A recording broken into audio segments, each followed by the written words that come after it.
अरे रामनाथ गिरजा बहुत लेट हो गए मेरे भाई।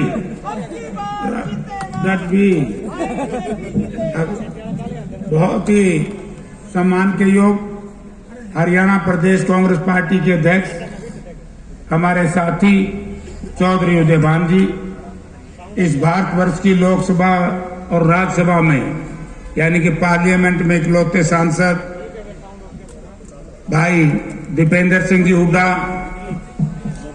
प्रोफेसर संपत सिंह जी, अशोक अरोड़ा जी, और भाई सबसे पहले मैं बहुत सम्मान से कहूंगा कि एयर चीफ मार्शल साहब बोल रहे थे पूरे भारत में इस वर्गकारी समाज का यदि कोई एयर चीफ मार्शल, मैं गलत तो नहीं, एयर मार्शल तो हरियाणा में पहले घोटिया साहब, सुरेंद्र घोटिया जी, मैं पहले तो इनका स्वागत करता हूं कि इन्होंने जिस तरीके से अपने विवेक से अपनी बुद्धि का इस्तेमाल करके इस देश की सुरक्षा में काम किया, आज ये कांग्रेस पार्टी को आगे बढ़ाने के लिए कांग्रेस पार्टी का साथ दिया। मैं इनका स्वागत करता हूं और मंच पर विराजमान सभी नेतागण,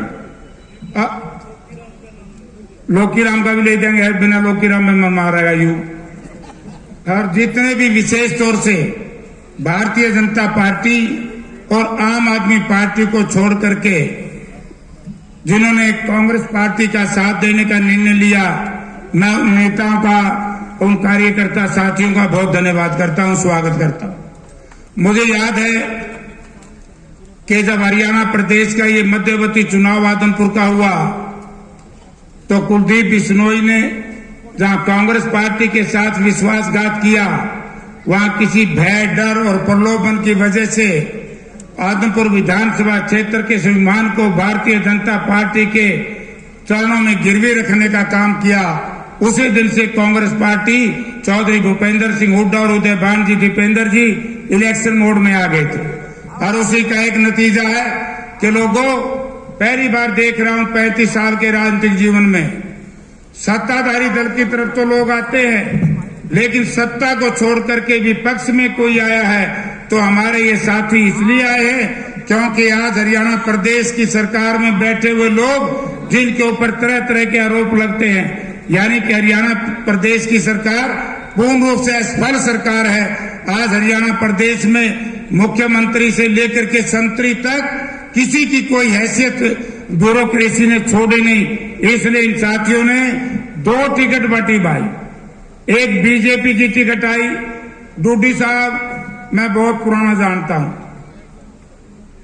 मेरे हिसाब से 1000 वोट से बीजेपी शुरू हुई थी, 35-40 हजार तक पहुंचाई, और जब सवेरे खबर आई कि कुलदीप बिश्नोई ने भारतीय जनता पार्टी का दामन थाम लिया तो डूडी जी से मैंने कहा कि मैं क्या करोगे, बोला इधर आवांगे।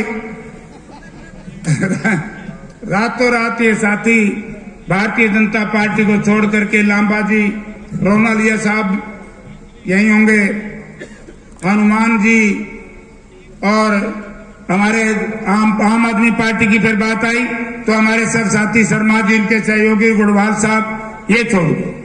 तो इस बात पे आपने विचार करना पड़ेगा कि क्या कारण है कि जाना चाहिए सत्ताधारी दल में, गांव गांव में बताना पड़ेगा कि छोड़ रहे हैं सत्ताधारी दल के लोग, आ रहे हैं कांग्रेस। ये कुछ भाई कहते हैं जयप्रकाश भारी है, अरे भारी तो 101 किलो का हूं, मैं छटाकी के क्यों कर मुकाबला करेंगे। अब जहां तक सवाल है, कहेंगे कि दूर का हूं मैं एक बात कह सकता हूं, इतना बढ़िया राजनीतिक जीवन जो मैंने हिसार में व्यतीत कर रहा हूं, इन्होंने तो कभी सोचा भी नहीं था।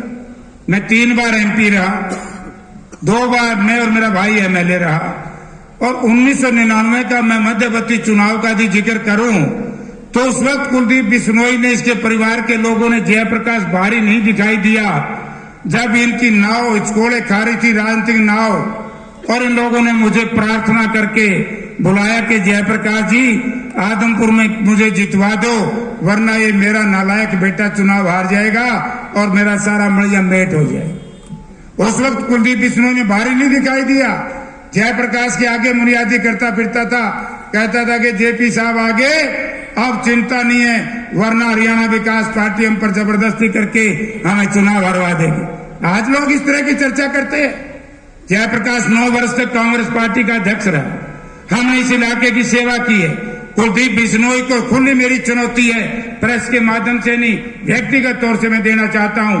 2009 से लेकर के 2013 तक जितने चौधरी भूपेंद्र सिंह हुड्डा के राज में आदमपुर की धरती पर बैठ करके, आदमपुर के रेस्ट हाउस में बैठकर जयप्रकाश ने कराए हैं, कुलदीप बिश्नोई एक दिन ये बता दे कि मैंने आदमपुर के बदहाली के लिए हरियाणा विधानसभा में चौधरी भूपेंद्र सिंह हुड्डा से लेकर के आज मनोहर लाल तक एक भी दिन एक सवाल उठाया हो।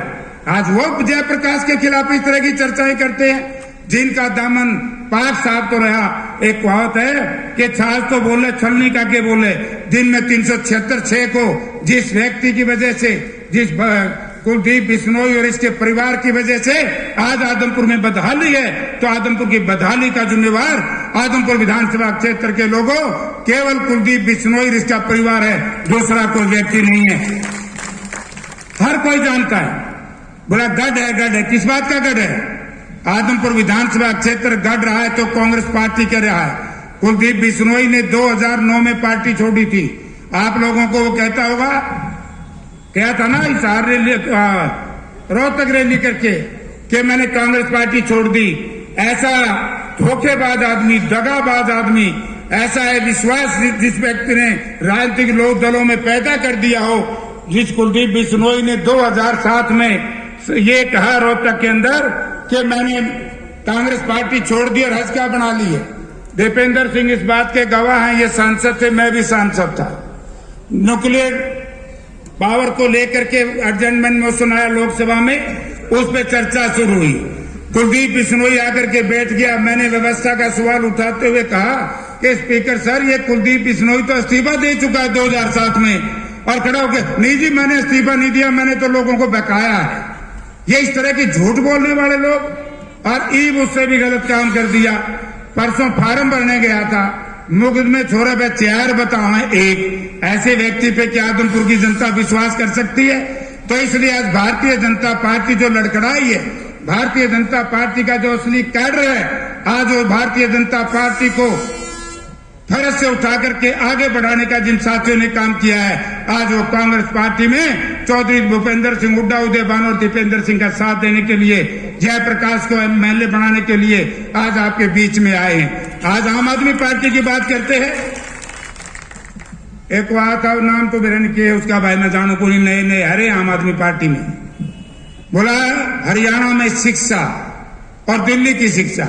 मैं उन साथियों से पूछना चाहता हूं प्रेस के माध्यम से, आम आदमी पार्टी का एक नेता ये बता दे कि आम आदमी पार्टी ने दिल्ली में, पंजाब में सत्ता हासिल करने के बाद एक भी यूनिवर्सिटी बनाई हो, एक भी कॉलेज बनाया हो, एक भी सेकेंडरी स्कूल बनाया हो, एक भी मिडिल स्कूल बनाया हो। और प्राइमरी स्कूल की जो चर्चा करते हैं, प्राइमरी स्कूल स्वर्गीय शीला दीक्षित जी ने हर मोहल्ले में बनाया था। उनका जिस तरीके से भारतीय जनता पार्टी के लोग रंग बदल करके भगवा करने का प्रयास करते हैं, इसी तरीके से आम आदमी पार्टी ने कोई नया स्कूल की बिल्डिंग नहीं बनाई, एक रंग पोत करके। यूं बताओ भाई, बूढ़ा आदमी ने नोए कुर्ते पर आगे जवान बनाना चाहोगे? कोई वहां शिक्षा का इंतजाम नहीं है।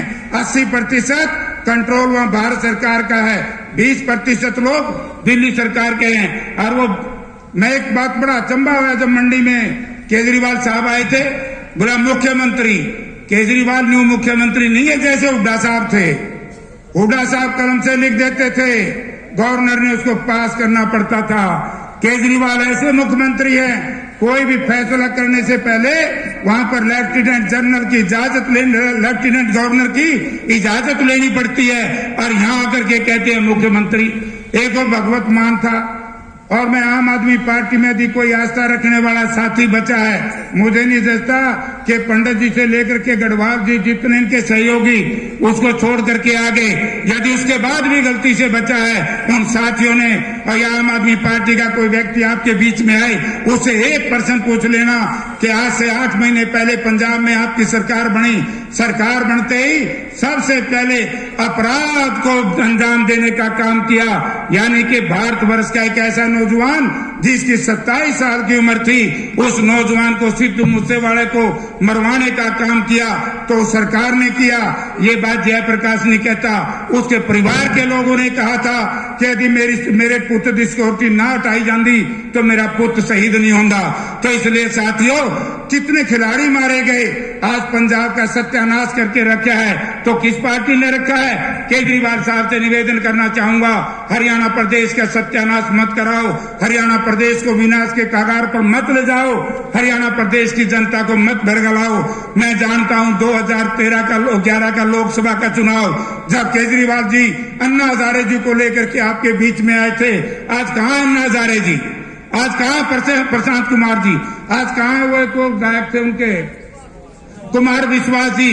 मित्रों, जिन लोगों ने आम आदमी पार्टी बनाई थी, एक एक करके सबको निकाल दिया और व्यापारियों का प्रतिनिधित्व करने के लिए केजरीवाल साहब आगे। इसी तरीके से यहां टिकटों का बंटवारा हो रहा था, शर्मा जी ने सोचा भाई तेरी टिकट पक्की, जहाँ कमें देनी बोला कांजरी आंखा में चढ़ी रही, बोला कांजरी शाम के चढ़ जाना तो दिखाई नहीं देता, अंधा होता है। हमारे साथियों को इन लोगों ने अंधा कर दिया।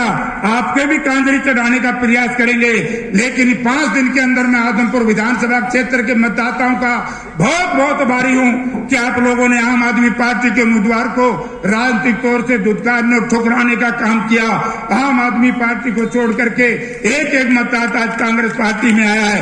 गढ़वाल साहब आए, मैंने इनसे बहुत किया, गढ़वाल साहब कांग्रेस में रहे और ठीक रहोगे। इन्होंने भी कह दिया कि तेरी टिकट पक्की, पंडित जी को कह दिया तेरी टिकट पक्की, नाड़ी को कह दिया तेरी टिकट पक्की, सायरा से टिकट दे के भाई पार गए। टिकट किसको दी? खास आदमी को, पार्टी आम, आदमी खास। 1 करोड़ में बतावा है, 7 करोड़ तो पीछे बता दिए। तो इसलिए साथियों, मैं आपसे एक नम्रतापूर्वक निवेदन करना चाहता हूं। आज जयप्रकाश ने, कांग्रेस पार्टी ने जो जयप्रकाश को उम्मीदवार बनाया है, खुली चुनौती है सब पार्टी के नेताओं को। जयप्रकाश के चरित्र के ऊपर सुई के बराबर कोई दाग है तो मेरे सामने आओ, आज ही कैंडिडेट छोड़ करके घर चला जाऊंगा। आज इस तरह के दागी, इस तरह के बागी, इस तरह के भ्रष्टाचारी, जिनके ऊपर भोग विलास की राजनीति करने के लिए रात के 1 बजे 5 सितारा होटल में दिल्ली में निकले अपने सफारी का, कोई सफारी गाड़ी हो क्यों 3-4 हजार करोड़ की, हाँ 3 करोड़ की थी। महाराज सारा सौदा को नहीं, इतना छोरा गाड़ी ले आने था, अरे मेरा बेटा मनने को है। तो इसलिए मैं साथियों को कहना चाहता हूं कि जयप्रकाश के पास सबकी कुंडली है, इनकी नहीं, कुंडली पड़ोसियों को भी है, जिन्होंने इलाहाबाद में ये कह करके वोट लिए थे मैं कांग्रेस पर, ना मैं कांग्रेस का साथ दूंगा ना भाजपा में जाऊंगा। और 2 महीने के बाद क्या भाई, बोला विनोद शर्मा की जेब में हाथ डाल लिया मेरे परिवार के लोगों ने। मैं बताऊंगा कि कितने कितने पैसे लिए। मैं अभय चौटाला से कहना चाहता हूं, यहाँ चुनाव प्रचार करने से पहले अभय चौटाला इस प्रदेश, इस आदमपुर विधानसभा क्षेत्र की जनता को बताए कि आपने उस जेब में से क्या निकाला है। ये तो पूछना चाहिए कि नहीं जानना भाई। यानी कि जो बात कहते हैं हम सबके नेता चौधरी भूपेंद्र सिंह हुड्डा कि ये आम आदमी पार्टी और ये दूसरी के लोकदल रहे, तो हम भी थे प्रोफेसर साहब ने और हमने बहुत पापड़ पहले यहां तक पहुंचवाया, लेकिन इन नालायक और नकम्मे प्रवृत्ति के लोगों ने इस पार्टी को भी धरातल में लाकर के खड़ा कर दिया। तो इसलिए वो इस तरह की बातें करते हैं। बुजुर्गों, भाइयों, मैं तो अंत में एक ही आपसे प्रार्थना करूंगा, आप एक कार्यकर्ता के रूप में, कांग्रेस पार्टी के एक मजबूत सिपाही और प्रहरी के रूप में गांव गांव में जाओगे, आप मतदाताओं से केवल 2 बात कह देना कि आने वाला समय चौधरी भूपेंद्र सिंह हुड्डा के नेतृत्व में कांग्रेस पार्टी की सरकार बनेगी। आज 2 रास्ते हैं, एक रास्ता है केवल 10-12 महीने का, 5 महीने से कुलदीप बिश्नोई भारतीय जनता पार्टी के अंदर है, 5 महीना में तो एक ईंट नहीं लगी, 12 महीना में क्या ला देगा भाई। और 12 महीने के बाद, क्योंकि राजकुमार जी आपने आदमपुर शहर में घूमना है, अरोड़ा जी ने आदमपुर शहर में घूमना है। आप केवल एक आदमपुर की मंडी के नर नारियों से मित्तल साहब यहाँ बैठे हैं। चौधरी भूपेंद्र सिंह हुड्डा मुख्यमंत्री थे, आदमपुर का एक आड़ती, एक व्यापारी, एक दुकानदार ये कह दे कि किसी के दुकान के ऊपर कोई इंस्पेक्टर आया, कोई दूसरा व्यक्ति आया, आदमपुर सड़ा, आदमपुर की बदहाली हुई। यदि आदमपुर की बदहाली हुई तो भारतीय जनता पार्टी के राज में, और जिस दिन इस मनुष्य ने कांग्रेस छोड़ी, बीजेपी ज्वाइन करी, उस दिन से आदमपुर सड़ रहा है। मैं तो कहूं कि नेताओं से पीछा छूट जा, तारा राज आ जाएगा, तारा राज आ जाएगा। जय दीपेंद्र जी, अध्यक्ष जी, कांग्रेस में रहने धंधा तारा राज को नहीं आता कि मैं गड़बड़ होती तो गड़बड़ हो है। यानी कि व्यापारी भाइयों से कहना चाहूं, ट्रक यूनियन का मामला, प्रोफेसर संपत सिंह जी यहां बैठे हैं, ट्रक यूनियन को खत्म करने का काम हम लोगों ने किया। यानी कि तमाशा बनाया हुआ है। क्यों बनाया हुआ है? क्योंकि लोगों के सामने जवाब नहीं दे सकते। यदि आदमपुर की जनता इस बात का जवाब मांग लेगी जिस दिन कि जयप्रकाश यहां से चुनाव हारने के बाद भी हमने कितने चौधरी भूपेंद्र सिंह हुड्डा को हम बालसमंद लेकर के आए, यहां पर खड़ी रैली देश में